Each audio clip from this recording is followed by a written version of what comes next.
We'll call the December 18th, 2025 Diversion Board Authority to order. And the first item will be roll call of the members. Mayor Carlson. Mayor Carlson. Mayor Dardis. Here. Mayor Mahoney. Here. Mr. Breitling. Mr. Hendrickson. Here. Mr. Pepcorn. Here. Mr. Ebinger. Here. Ms. Kolpak. Here. Mr. Campbell. Here. Mr. Capitan. Here. Mr. Grimberg. Here. Mr. Steen. Here. Ms. Morgan. Quorum is present. We'll do a double check on Mayor Carlson. Mayor Carlson.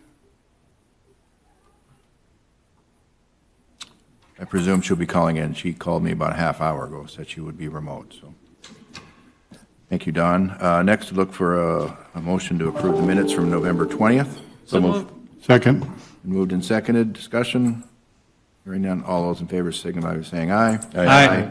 Motion carries. Aye. Next, look for a motion to approve the order of the agenda. So moved. Is there a second? Been moved and seconded. Discussion. Hearing none. All those in favor signify by saying aye. Aye. Aye. Motion carries. Item 4, consent agenda. Approve the following. I look for a motion to approve the consent agenda on items 4A through 4F. So moved. Second. Been moved and seconded. Discussion. Hearing none. Don, please take the roll. Mayor Carlson. Mayor Dardis. Yes. Mayor Mahoney. Aye. Mr. Hendrickson. Yes. Mr. Pepcorn. Aye. Mr. Ebinger. Aye. Ms. Kolpak. Aye. Mr. Campbell. Yes. Mr. Capitan. Aye. Mr. Grimberg. Aye. And Mr. Steen. Yes. That is everyone. Whoever is typing on their keyboard remote, please mute yourself. Thank you. Probably sending one of us an email. Item 5 under the regular agenda, Executive Director update. Jason? All right. Thank you, Mr. Chair. Good afternoon, board members. A short update. First, last week had the opportunity to get out to Bismarck for the Water Topics Overview Committee, and as well as the State Water Conference that occurs every year. Really gave a good update to the Water Topics Overview Committee. For those of you that aren't familiar with that, it's a blend of both House and Senate members, and so had a lot of great questions. Gave them a very full and detailed update. I had about 30 minutes that I was originally slotted for, but between all their questions, we went closer to 45, almost 50 minutes. So they were very pleased, had a lot of positive feedback and some discussions afterwards. And I think, from their standpoint, they were very surprised at the amount of work that's been completed, how far along we are in the construction, and how close we are to the end of construction as we move into 2026. So that's my update. Open to any questions that you may have on the Water Topics Overview. If not, before I get into the 2025 video, I want to thank the board. It's been a really positive year. We've made a lot of big construction milestones in getting a number of bridges open, the work that's happened on the Maple River Aqueduct structure. And so I want to thank all of you for the support that you've given me over this last year, and look forward to jumping into 2026. With that, we'll kick off the end of your video.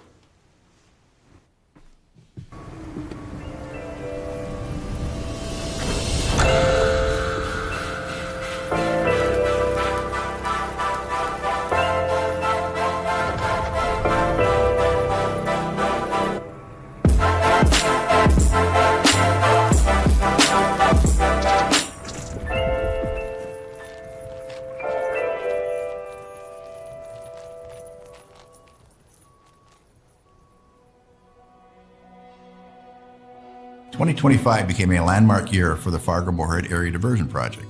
Every component of this project has now been worked on, and numerous elements have been completed. We saw 13 bridges open to traffic this year, allowing road and rail traffic to travel over the stormwater diversion channel. We made significant progress on the 2 aqueducts, which are unlike anything else in the world. We also witnessed the Red River as it was rerouted to flow through the Red River control structure. That involved placing 72,000 cubic yards of concrete and excavating 1.8 million cubic yards of material. Together, that's enough to fill the U.S. Capitol Rotunda about 40 times. Our developer, through a public-private partnership, the Red River Valley Alliance, along with its construction arm, ASN Constructors, made strides on the 19 road and rail crossings over the stormwater diversion channel. 2 BNSF crossings and 13 road crossings are now open, with the remaining scheduled to be completed next year. Work on the 30-mile stormwater diversion channel continued 24/7 this year, with 38.1 million cubic yards of the necessary 45 million now excavated. The Maple River and Cheyenne River aqueducts also came closer to completion.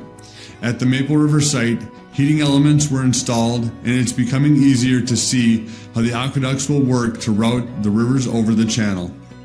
New in 2025, work began on the Authority Administration Building, which will house the MFDA staff and provide oversight of project operations and all maintenance activities for years to come.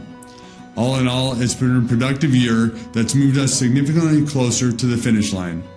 Next year will be the last major construction push, and we will begin to shift completed components to O&M, the operations and maintenance stage, during which they will be kept ready for use. One of our more significant milestones for federal work in 2025 was rerouting the Red River to flow through the new gated structure.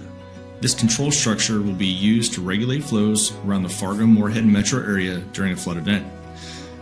The river rerouting represented years of collaboration between designers, stakeholders, and natural resource agencies to make permanent flood control a reality.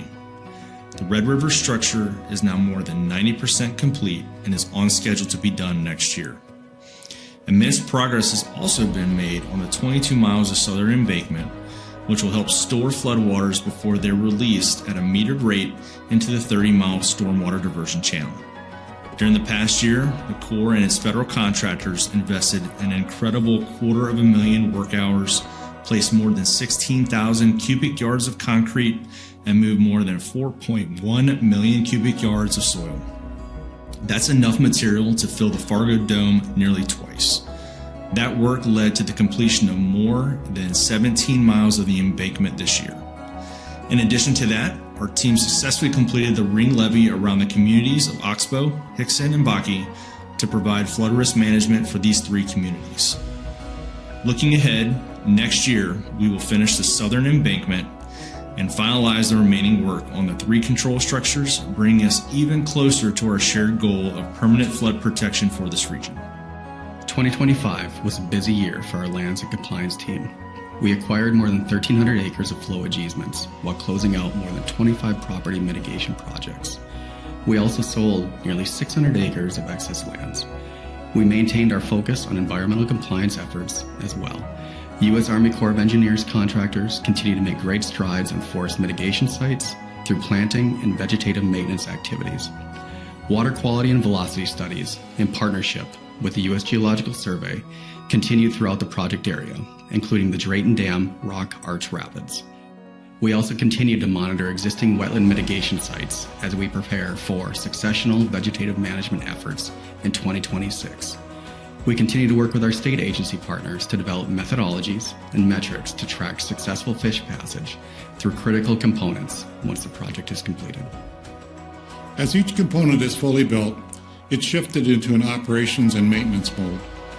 While not everything has been completed, the efforts of the men and women who have worked tirelessly on this project have already increased the community's level of protection against flooding.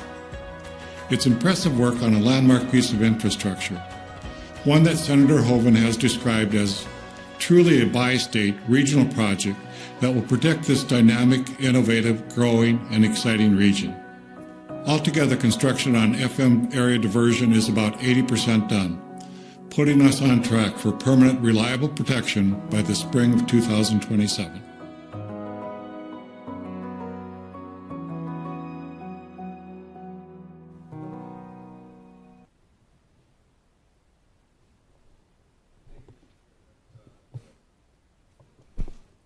Thank you, and thank you, Amy, for a well-done video. Next, we'll have Mr. Shockley, General Counsel update. Thank you, Mr. Chair, members of the Diversion Authority Board. I have a presentation regarding items 6A and 6B.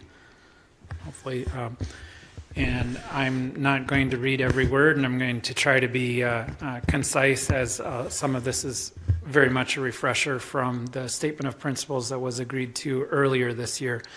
Just as an overview, the board may recall back in July of this year, we had approved a statement of principles for the settlement and resolution of claims with the P3 developer. Because of the complexity of a P3 transaction, we had to have a more innovative settlement agreement than you would normally see in a traditional construction matter. The statement of principle contained some actions that each of the parties had to take, which included amending the project agreement and amending the D&C contract, and then securing lenders' approval for those two documents. That approval occurred in November, and as part of that, the parties then have to finalize the process of the statement of principles by approving the definitive settlement agreement, the amended and restated project agreement, and we had a mathematical cleanup in the amended and restated ICE advance agreement. You'll remember that's the facility, that's a revolving facility that allows them to submit some pay units early as long as they meet the different conditions of completion. Just a really high-level recap of the statement of principles. Nothing is changing with this. This is just finalizing the process that all the parties have went through. It was a $57 million settlement. It was a release, mutual release of all known and foreseeable claims as of the date of the settlement, and that was July 3rd of 2026 or 25. It was a structured payment mechanism for the $57 million. The authority made the initial payment within 30 days of the $10 million. And then there was also another $10 million payment made when all of the NCRs were cleaned up. The remaining number of payments are to be made as certain milestones are reached, such as opening of all the bridges, opening up of all the rail corridors, the aqueducts, etc. We also created the risk-sharing mechanism, and we created several teams, project-level teams that have been meeting and I think have been successfully resolving a lot of the issues before they become conflicts. Financial and timeline, we went over the $10 million that's been paid for both the NCR correction and the settlement date, the risk-sharing mechanism, the ICE advanced payment document and agreement. Briefly, we had originally contemplated both in the statement of principles and as a matter of the contract was that it was going to be a $90 million facility. Due to a mathematical calculation issue and the way the technical language of the agreement read, they were only able to access 86.4. So all the amended and restated ICE advanced agreement does is correct that mathematical issue to raise it to the $90 million. Just going over the history of how we got to today. On July 3rd, we had reached the statement of principles that was executed and approved by this board. On July 14th, the parties had jointly submitted to the Technical Dispute Review Board a letter jointly withdrawing all of the claims before the Technical Dispute Review Board. On November 14th, the developer had received approval from all of the lenders to consent to the amended and restated project agreement and DNC agreement. And then the intent is that it would be presented to the board today, the definitive settlement agreement for approval, and then are tentatively planning on approval of the agreement by the parties tomorrow, or maybe in a couple days after all the signature pages are received from the various parties. Just a very high-level recap, and the board's already seen this. We're resolving all of the claims as of July 3rd. This is just making permanent what was in the statement of principles regarding the actions the parties have taken.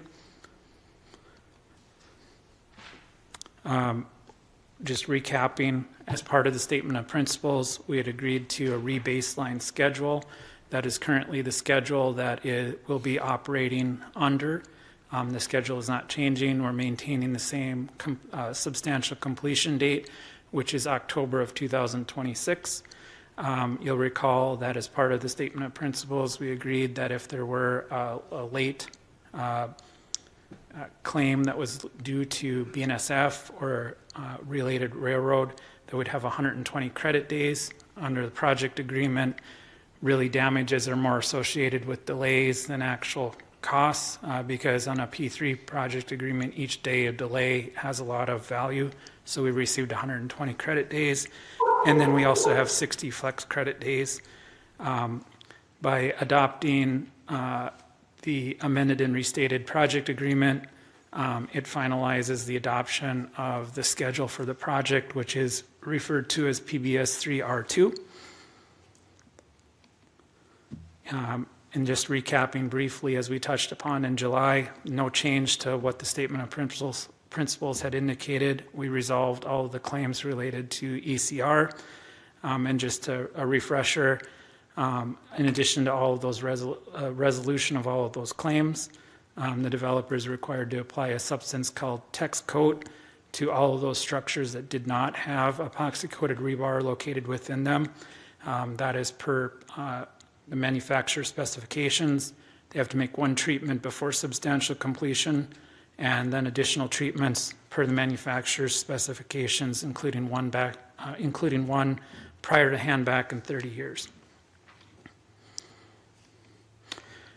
Just a brief overview of the risk-sharing mechanism. We set aside $10 million in a risk-sharing fund that if there are future claims and they were found to be valid, the funds would first be paid out of the risk-sharing mechanism to reduce that. If there's no claims that are made by the parties, it's an incentive for the developer to reduce those types of claims and to focus on construction rather than management of claims and other issues. Teams and partnering. I'm proud to say that our teams have been working very well together regarding the implementation of the term of the partnering and the kind of new governance that we'd come up with in the statement of principles. We have a principles team. We meet every couple of weeks to go over major issues in the project, try to head them off before they become conflict. There's an interim completion team.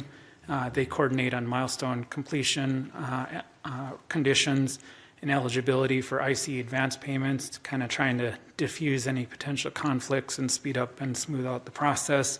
Have a substantial team or completion team. They oversee kind of the final project delivery, what are items that are needed on the punch list, what are items needed to complete substantial completion. And then there's more partnering opportunities through the SOP. And all of those teams have been implemented. They've been meeting on a regular basis, and it seems like it's working well. Just a recap of the ICE Advanced Payment Agreement. We created the ICE Advanced Payment Fund primarily for works that would be completed in the winter. Under the new schedule, a lot of the pay units are being compressed into the winter months, in which you can't always complete your inspections that are required to get ICE, some of the other things, in order to be eligible to get a pay unit.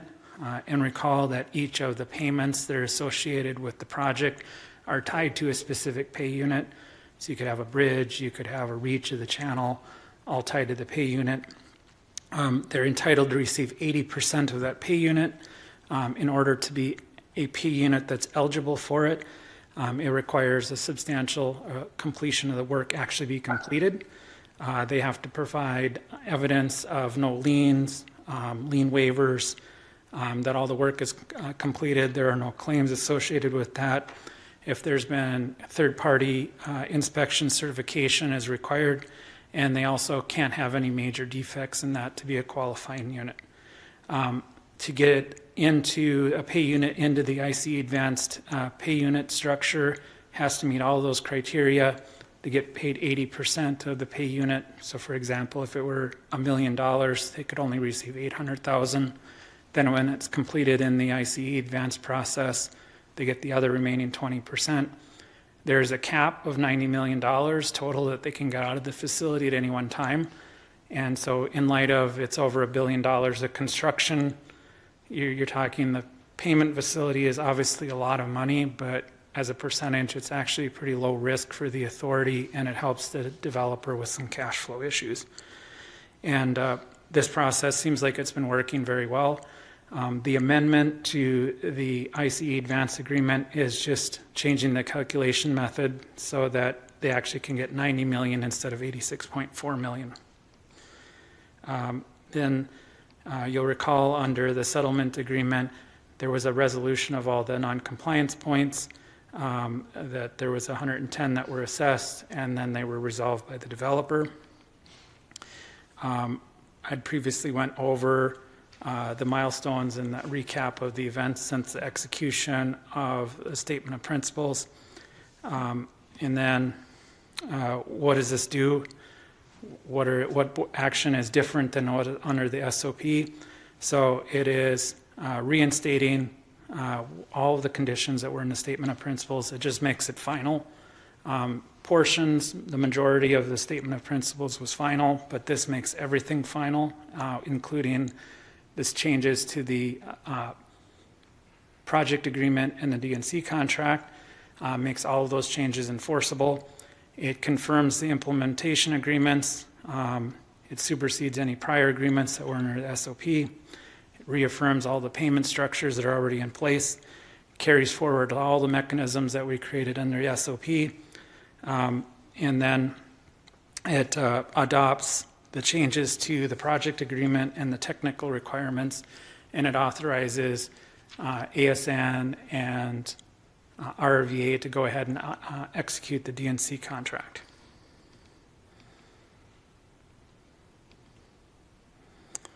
And I have lots of information if you want. I don't want to take up the entire meeting.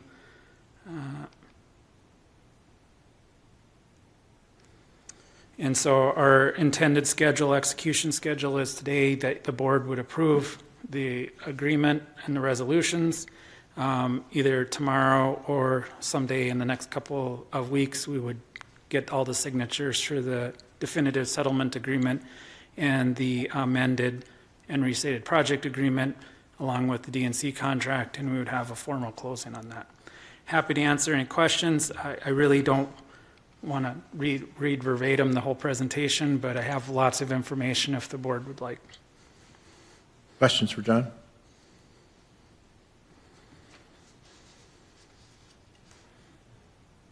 If there are no questions, would entertain a motion. I'll move for approval. Can we do all three at once, Mr. Chair? Or is it just the first one here? Yeah, let's take them one at a time, I Individual? guess. So I move for approval of resolution for the amendment and restated ICE advance agreement. Moved and seconded, discussion? Everyone online understand the motion, and ask one more time, any questions for anyone online?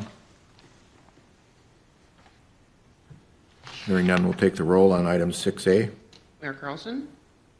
Mayor Doherty? Yes. Mr. Mahoney? Aye. Mr. Hendrickson?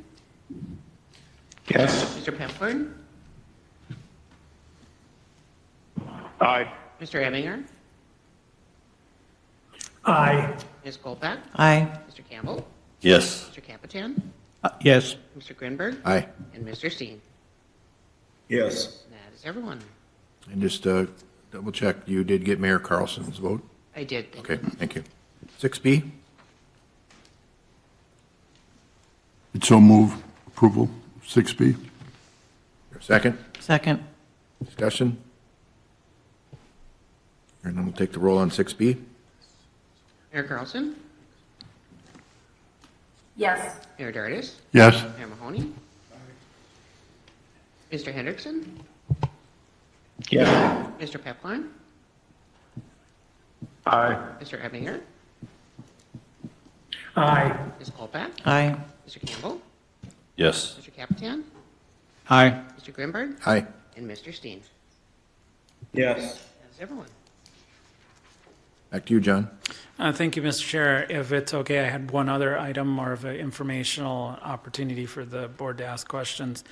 As part of the cash plan that the board will be considering or has previously considered, the intent is through the authority to issue a subordinated sales tax bond in 2026. It would be a temporary subordinated sales tax bond. Maybe to set the table of why we're issuing a temporary sales tax bond. You'll recall at the beginning of this year, the chair had set out 4 legs of the stool for the final portions of the financial portions of the project. Just briefly, those included the remaining federal funds being returned to the authority pursuant to the PPA agreement, discussions regarding Minnesota funding, discussions regarding sales tax allocations, and then finally, and it's escaping me, the 4th leg, Mr. Chair. Bank of North Dakota. Bank of North Dakota for the 2% loan. Many of those items are taking a little bit longer to come to maturity, specifically the Bank of North Dakota loan, along with the federal funding component. The subordinated sales tax bond was contemplated in the cash budget. You'll note in the cash budget as approved by or recommended to be approved by the Finance Committee yesterday was about $1 billion for a cash budget next year. Just for cash flow, the subordinated sales tax bond gives the authority the ability to have some cash flow while those other items of the 4 legs of the stool are being completed. The subordinated sales tax at a very bond at a high level is approximately going to be $220 million. The intent is that as you get those other funding sources in, there'll be what are called call mechanisms within that bond issue. So that means that you can prepay portions of it without penalty. So for example, if you receive additional funds from the federal government, we can call a portion of the bond and prepay it and save the authority some interest. Or alternatively, because it's a temporary bond, if you need to temporarily use that cash for cash flow matters for paying milestone payments or some other payment, it affords the authority the ability to do that. Currently, the environment for the subordinated sales tax bond for a temporary basis, there is not much of a difference in interest between a 3-year term and a 5-year term. So we're currently recommending going with a 5-year term just to give the board some maximum flexibility because we don't quite know when all 4 legs of the stool will be resolved. We also don't know when some of the final elements of the project will be completed, such as the Cheyenne River Mitigation Project and a couple of other items. And so it just gives the board some additional ability to build some of its finances in. So.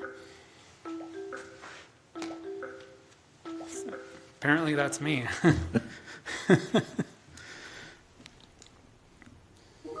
I'm happy to answer. Any questions?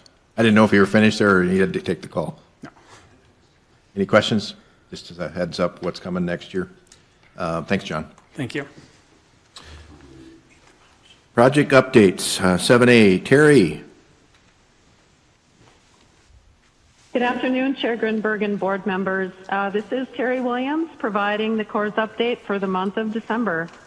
Don't have a whole lot to report this month as most of our construction is shut down for winter, so I'll just hit some of the high points.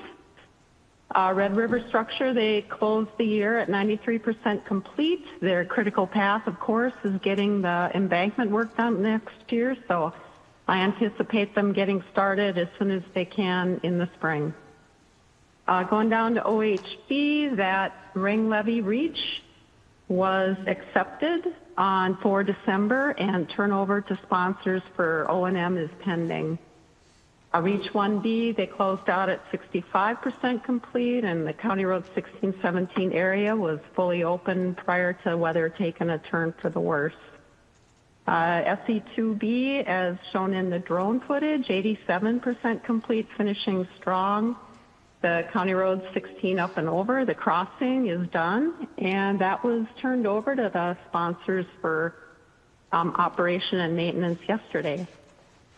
Down to Reach 4, they closed out at 27%, Reach 3, 40%, Reach 5, 37% complete.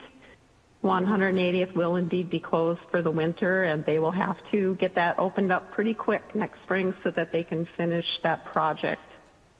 Down to Forest Mitigation number 3, that solicitation is pending.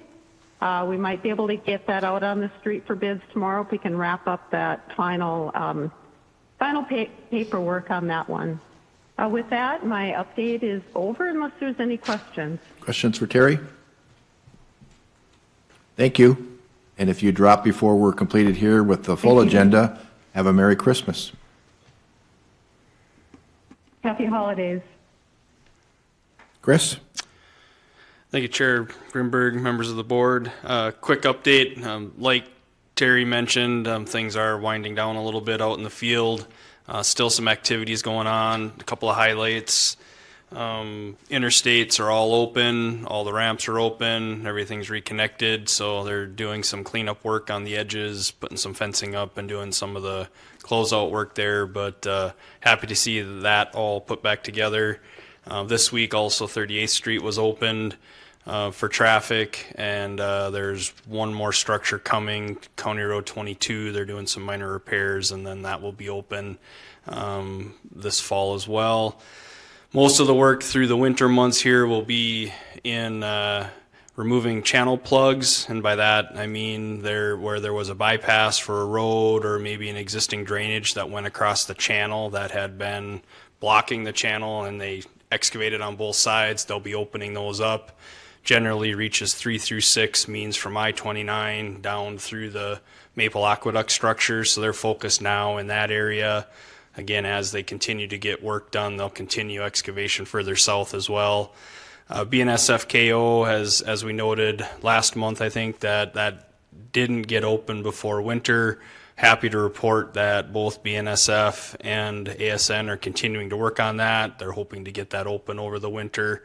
Obviously, that will be somewhat weather dependent, but everybody's out there working now. They're working on pouring the last segment of deck, and BN crews have been on site, maybe not today, but they've been on site the last couple of weeks working on laying tracks. So with that, I'd stand for any questions on the construction update. Questions for Chris? Next. Maybe I'll do the safety update quick, and I think I'm going to hit this on the P3 update. It's probably a good update for that. But on the safety side, another good month. The couple recorded events this month were a couple of minor first aid items that they did have some medical treatment, so they hit the recorded mark. But again, a good safety month, and again, they're adjusting into cold weather work, so I know that's been a focus of their safety briefs, and the safety reports that we get have been really focused on making sure we're staying safe when we're out in the harsher elements, especially when you think about that today. So with that, I stand for any questions on the safety update. Questions? Proceed. All right, so for the P3 update, Paul and I picked on looking at the bridges, and just kind of a nice to see our map filling in with bright blue. Lots of bridges open here in the last month, so maybe just to highlight a couple of the ones like on County Road 81 and County Road 1617, you'll see the gray box still on the railings and approaches. That's just to indicate that they opened those roads without the permanent pavement on, so those were open with some gravel still there, so we just noted that so that there will be some work next spring, but those roads are open to traffic and carrying traffic today. Again, the interstates are all open. 38th Street opened. Again, County Road 22, there was a couple of minor repairs they had to do before we could open that to traffic. They're working on that now, anticipating that'll open here. Again, weather dependent, hopefully sometime in January, and then they'll continue working on the plug removal there. County Road 6, County Road 14, and 52nd Avenue, those will remain closed for the winter, and their plan is to open those and get those going as soon as we can next spring. So again, all of that update is in the P3 report every month, but just wanted to highlight the bridge work since that was a heavy focus here and a lot of activity in the last couple months. So with that, stand for any questions on the P3 report as well. Questions? All right, ready for the drone.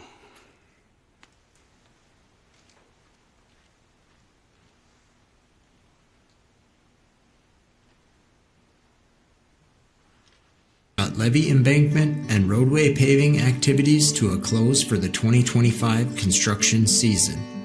But winter weather means frozen ground and minimal runoff as work continues at select project sites across the FM area diversion.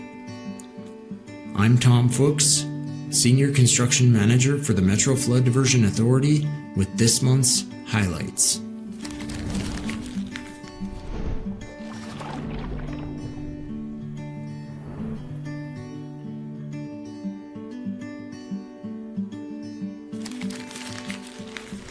I-29, north and west of Harwood, North Dakota. All 4 interstate lanes are now open to traffic, and ASN Constructors is excavating the diversion channel where the bypass lanes once were. Nearby, crews are now removing the County Road 81 bypass and BNSF Hillsboro shoe-fly. Stormwater diversion channel excavation will soon follow, establishing functional drainage connections for completed channel segments both upstream and downstream of this location.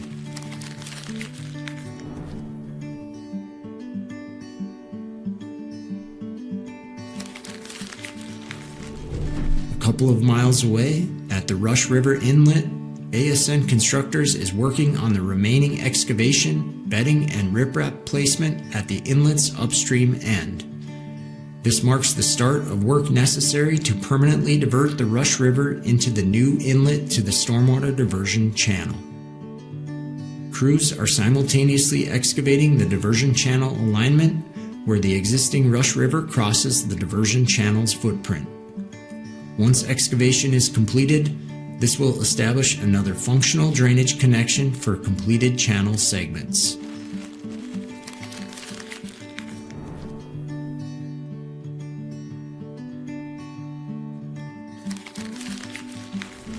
As we move our view to the Cheyenne River Aqueduct, we see how concrete blankets and heaters have allowed ASN Constructors to continue concrete placement despite the cold and snow. ASN Constructors has placed more concrete for the flume's elevated slab and portions of the north and south flume walls.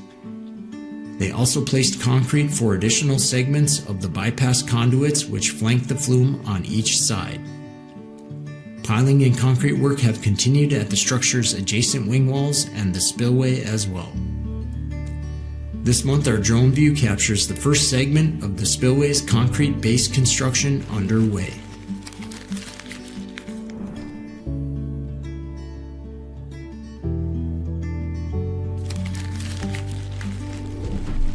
A few miles east, at the Authority Administration Building, we can see structural steel work is wrapping up at the main building and is now ongoing at the maintenance building.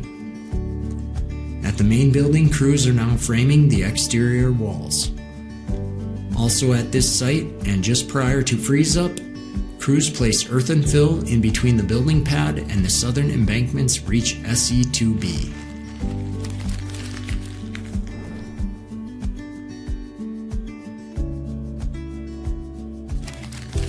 Speaking of Reach SE2B, in the last month, U.S. Army Corps of Engineers contractor R.J. Zavarol and Sons completed placing the remainder of the clay embankment and topsoil respreading across the 4.5-mile stretch. In preparation for next year, crews also removed a plug or earthen obstruction between the Borrow Ditch and the Wild Rice River, establishing a permanent connection at the Borrow Ditch's downstream end.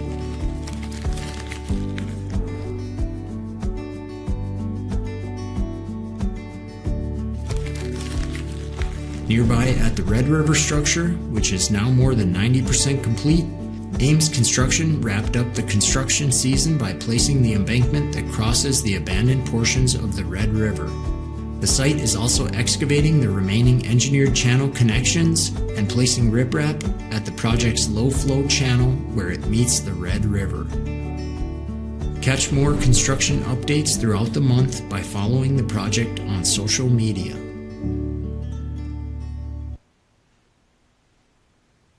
Next up, Amy, Communications, item 8. Good afternoon, Mr. Chair and members of the board. Our year in review newsletter will go out tomorrow. We actually held it a couple weeks to get as many stats as we could in there, and I think it's pretty impressive looking back at all the work from this year. So you'll have a chance to see that tomorrow. We provided the PowerPoint for the Water Topics Overview Committee. In terms of media relations, we had our November construction update. We announced the bridge openings for County Road 1617, 81, 32nd Avenue, and then just last night, 38th Street. And then Commissioner Grinberg was on the Swiss Re podcast, which you'll be able to listen to on the link through the board bulletin that you'll see this afternoon yet. Just a glimpse at our social media this past year. This is all organic coverage. We didn't do anything that was paid. So a little over 300,000 in terms of impressions and views on the content. The drone video continues to perform quite well. There's always interest in that. And so a lot of the 2,100 hours watched on YouTube can probably be attributed to those. Also growing our subscriber base, and those are our 3 main channels. We also have Instagram and X or Twitter, but we concentrate heavily on LinkedIn, YouTube, and Facebook. That's all I have for you today, but I'm happy to answer any questions. Questions for Amy? Commissioner Kolpak? Look good? Thank you. Item 9, lands. Justin. Thank you, Chairman and Board. Today I want to give a quick update on the lands progress. As always, we show the map. The entire project footprint area is on the left-hand side, and then on the right side is that upstream mitigation area. Green means that we've acquired those flowage easements. Blue means we're in negotiation, and orange indicates that we're in eminent domain. Overall, from last time I presented, we increased that UMA footprint acquisition almost by 1 full %, and we have no change in that construction footprint area. We break it down a little bit more, and we have no changes once again in the environmental monitoring easements or the southern embankment, and our change has been continually moving in that upstream mitigation area. And then lastly, as we break this down by the landowner overview, we have the owner groups as well as the number of parcels, and you can see that differentiation depending on how you want to look at it, but numbers, again, real similar. Since last time I was able to present, we've now completed 3 eminent domain cases in Cass County. We've also completed site inspections of some Minnesota properties in that process. We have continued to negotiate many settlements since our first trial, and currently we have 10 pending offers with property owners at this point in time. That being said, with that success, we did successfully close on 5 different parcels and 3 owners within that UMA last month. We continue to dispose of excess lands, as noted, with more moving through that excess lands policy. And then also, just to highlight, we're closing on 21,000 acres of flowage easements acquired, with a little over 6,300 remaining. Also, yesterday we did mention to the Lands Committee that we are working on the development of the scope of work as we finalize that crop loss program with Watson Associates. And then also we are, in the few months coming, we are working on getting a detailed plan and working through that post-operation debris cleanup and restoration program for private lands in that process. And then lastly, we have sent out leases and have been finalizing those for the 2026 growing season.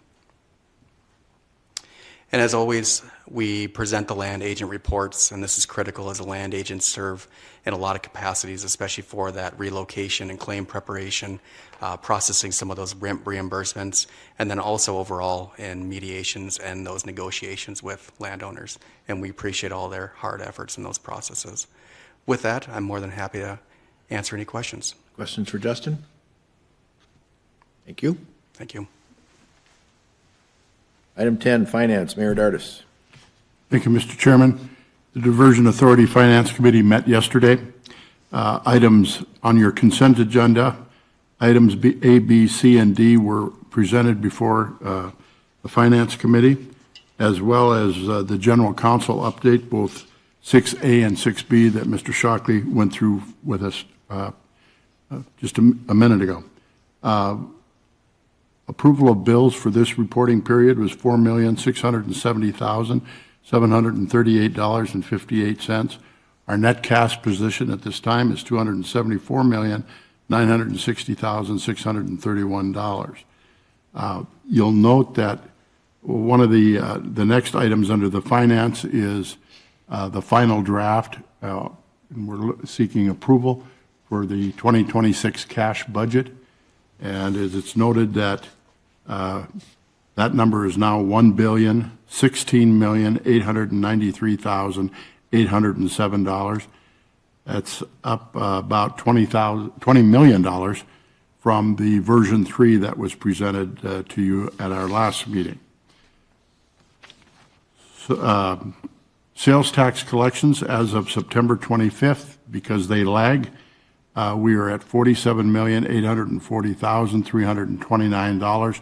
You'll note on our forecast for funding sources, we have a number of $66,750,000, and is anticipated that despite the fact that sales tax collections have been somewhat flat, we still anticipate that we're going to meet that stated goal of the $66,750,000.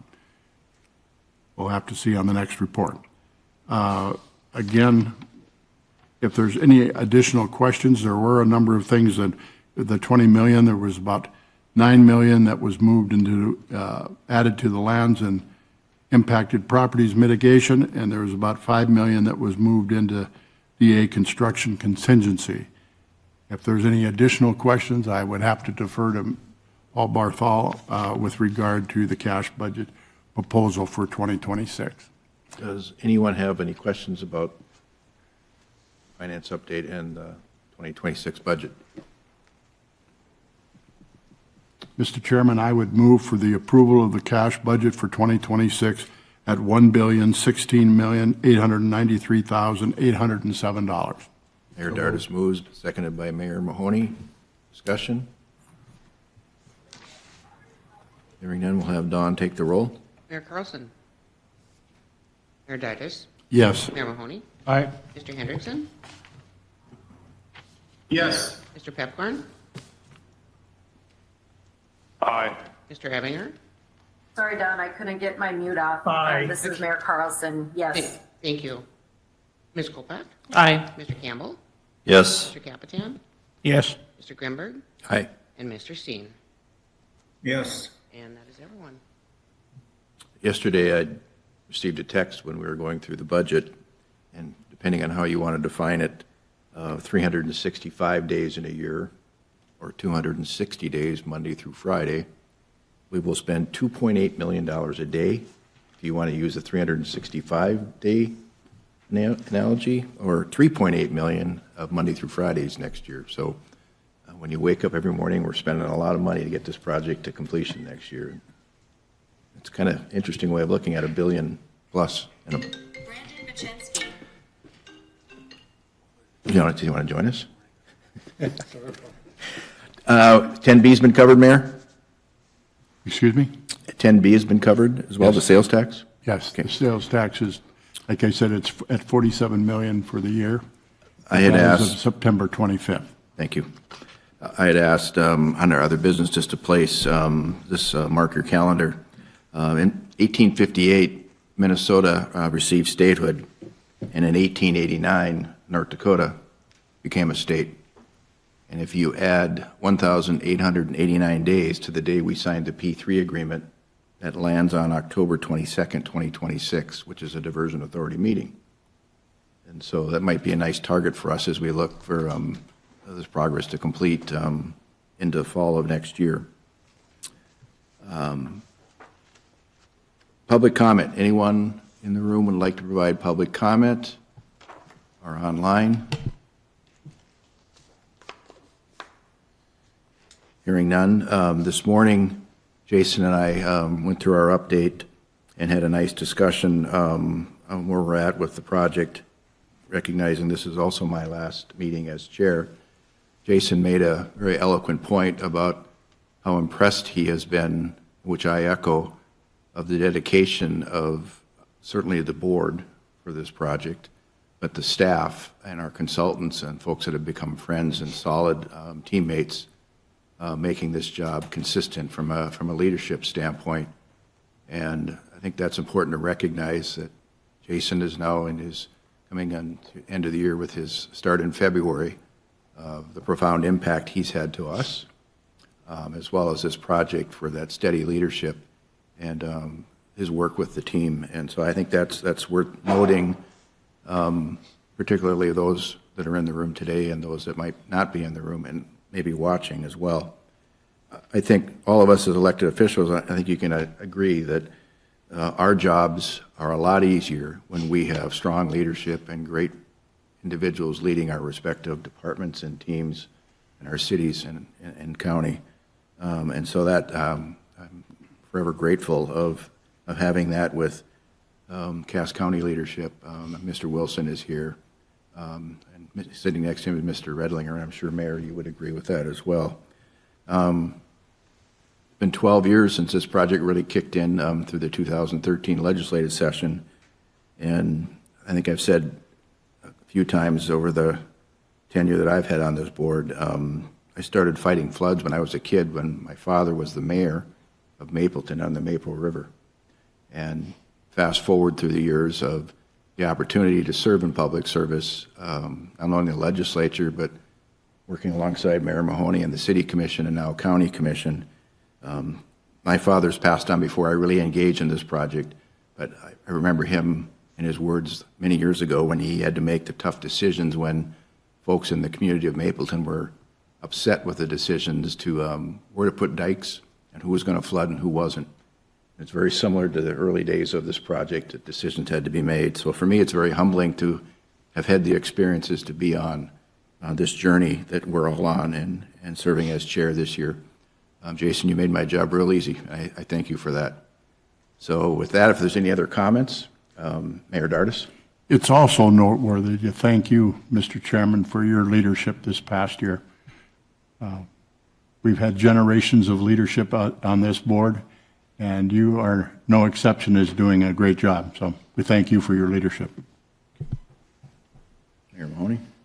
And I think, Tony, you have the reputation basically of serving in this board in a variety of different roles, because you helped us as the legislative body, you helped us as city commissioner, and then you're helping us as a county commissioner. But you will get in history, let it be clearly noted that you are the chairman that has brought in the biggest budget we've ever looked at. And I'm glad you remind us how much money we're spending every day. There was one time that we never felt that we'd ever get to that dream of being able to spend that kind of money or get that kind of money. And to you goes a dubious honor, as I recall when we went to the Corps and had to go back for more money. You said, no, Tim, we'll just ask for another $300 million, no big deal, we'll just ask for it and we'll get it. And the rest of us were, well, I'm not sure that's going to happen, Tony. But you were optimistic, and we walked in there, and they said yes at the first try. So you got the distinction of being one of the guys that, when I asked for $50 million, I got 5 one time. So you have the distinction. When you asked for 300, you got it. But I do think that this leadership this year has been really good for you, and the role you've served for us and led us to a different level of fiscally really looking at the project and or the different issues that we'll have coming in the future. And truly, as a chairperson, you have to really totally look at this project and see what the issues are and address them.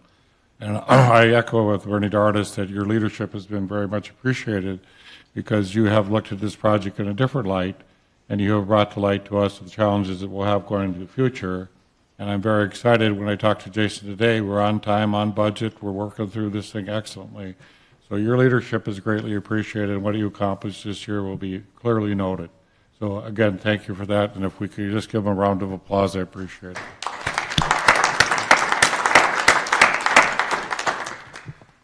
Well, learn from you that you never give up either, and so a never give up attitude is important with this project. And Just don't spend more that's in the budget as chair next year. Any other comments? If not, we'll adjourn this meeting, and everyone have a Merry Christmas and a Happy New Year.